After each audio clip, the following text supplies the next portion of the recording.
अस्सलाम वालेकुम। आज मैं इस वीडियो में आप लोगों को सिंगली लिंक लिस्ट की इम्प्लीमेंटेशन करना सिखाऊंगी। तो अब हम स्टार्ट करते हैं।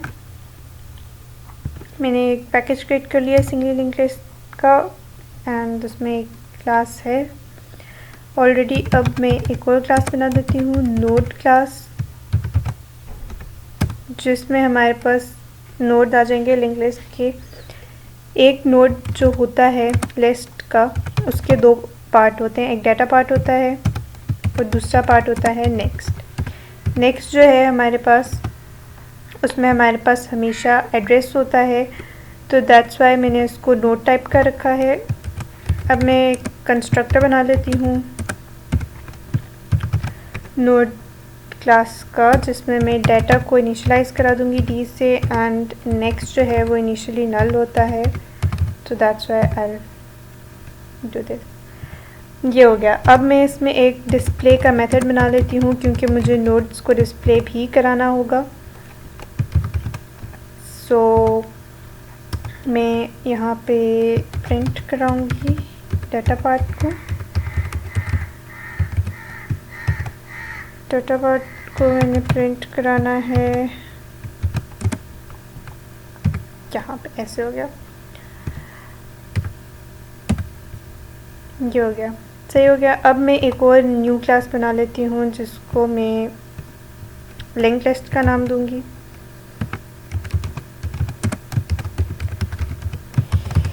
लिस्ट क्रिएट करने के लिए अब सबसे पहले मैं एक हेड टाइप का वेरिएबल मैंने बनाया नोड टाइप का, बिकॉज हेड में भी हमारे पास एड्रेस ही सेव होता है, हमेशा फर्स्ट नोड का एड्रेस होता है हमारे पास हेड में।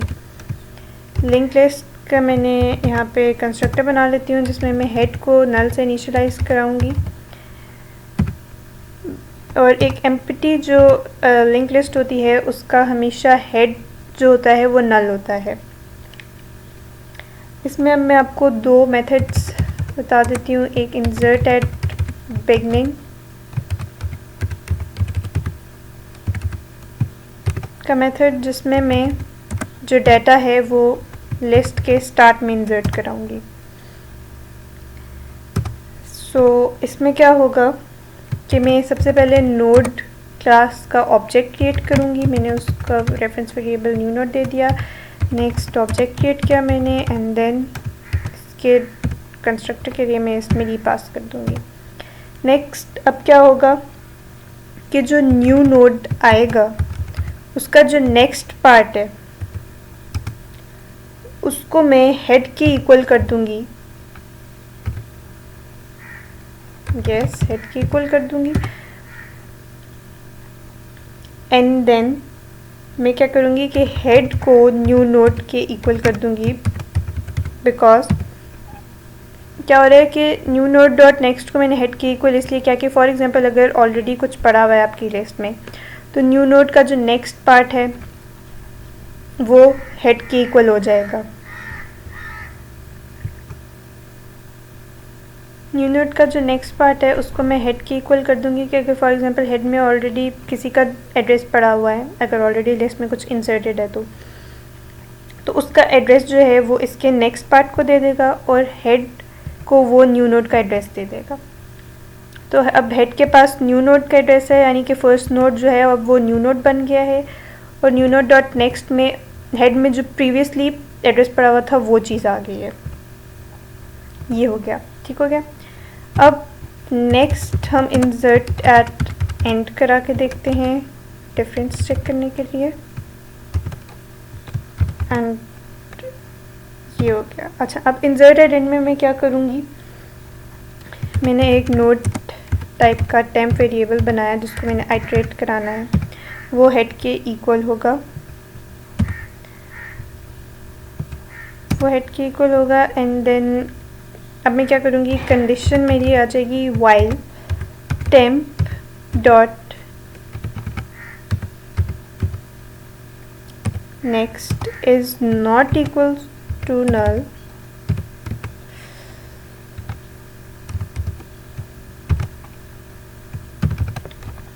मैं क्या करूँगी कि टेम्प को इक्वल कर दूँगी टेम्प डॉट नेक्स्ट के एंड वाइल लूप से बाहर आके टेम्प डॉट नेक्स्ट को मैं ऑब्जेक्ट तो क्रिएट ही नहीं किया, यहाँ पे मैं डाटा इंसर्ट करूँगी। एक मैंने ऑब्जेक्ट भी बना लिया नोड क्लास का एंड नोड डी एंड यहाँ पे मैं इसको इक्वल कर दूँगी एंड नोड के। ये हो गया। अब हम अच्छा हाँ, यहाँ पे ये कैसे हो रहा है कि जब तक टेम्प डॉट नेक्स्ट यानी कि वो हेड से स्टार्ट करेगा और जब तक लास्ट नोड जो होता है उसका हमेशा जो नेक्स्ट पार्ट होता है वो नल होता है, तो जब तक ये आइटरेट करता रहेगा जब तक वो इसे नल मिल नहीं जाता। और यहाँ पे वो कंडीशन जो है वो आगे बढ़ती जाएगी, यानी कि temp is equals to temp dot next, वो आगे उसको आइटरेट करेगा इसके थ्रू। फिर जब उसे नल मिल जाएगा वो लूप से बाहर आएगा और फिर वो जहाँ पे खड़ा होगा टेम्प डॉट नेक्स्ट जो नल हुआ होगा उसको वो एंड नोड दे देगा, यानी कि एंड नोड जो हमने नया नोड इंसर्ट कराया उसका एड्रेस उसके नेक्स्ट पार्ट में दे देगा जो नल था, अब उसकी जगह एंड नोड यानी कि न्यू नोड का एड्रेस आ जाएगा। नेक्स्ट अब हम डिस्प्ले मेथड बना लेते हैं, डिस्प्ले लिस्ट। इसको मैं वैसे ही एक टेम्प वेरिएबल होगा दैट जिसको मैं हेड से इनिशियलाइज कराऊंगी। जो हो गया। देन मैं वही कंडीशन यहाँ पे ऑलमोस्ट उसकी तरह ही होगी, जब तक ये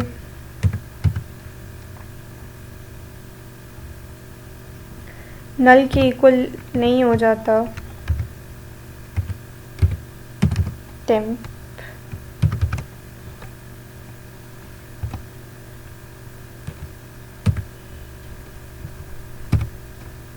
नल के इक्वल नहीं हो जाता, यहाँ पे सबसे पहले मैं डिस्प्ले का मेथड कॉल करूँगी।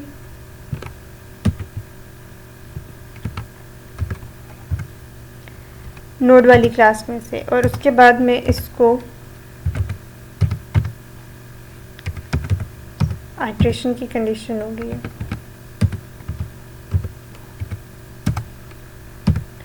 ये हो जाएगा। सही हो गया। अब मैं यहाँ पे ऑब्जेक्ट क्रिएट कर लेती हूँ लिंक लिस्ट का, लिंक लिस्ट की क्लास का एक्चुअली, और यहाँ पे मैं मेथड कॉल करती हूँ l dot insert at beginning. For example मैं दे देती हूँ 5 l dot insert at beginning. मैं अगेन इंसर्ट एट बिगनिंग कराना चाह रही हूँ तो मैं फॉर एग्जांपल 6 देती हूँ एंड देन मैं इंसर्ट एट लास्ट का मेथड कॉल करती हूँ, तो यहाँ पे मैं फॉर एग्जांपल 3 देती हूँ। इसके बाद मैं डिस्प्ले कराऊंगी सिंपल डिस्प्ले लिस्ट वाला मेथड कॉल करके। Now let's execute this. अरे रिमूव कर दिया हमने। अब इसको एग्जीक्यूट करते हैं। तो सबसे पहले 6, 5 एंड 3 आया। सबसे पहले मैंने इंसर्ट एट बिगनिंग करा के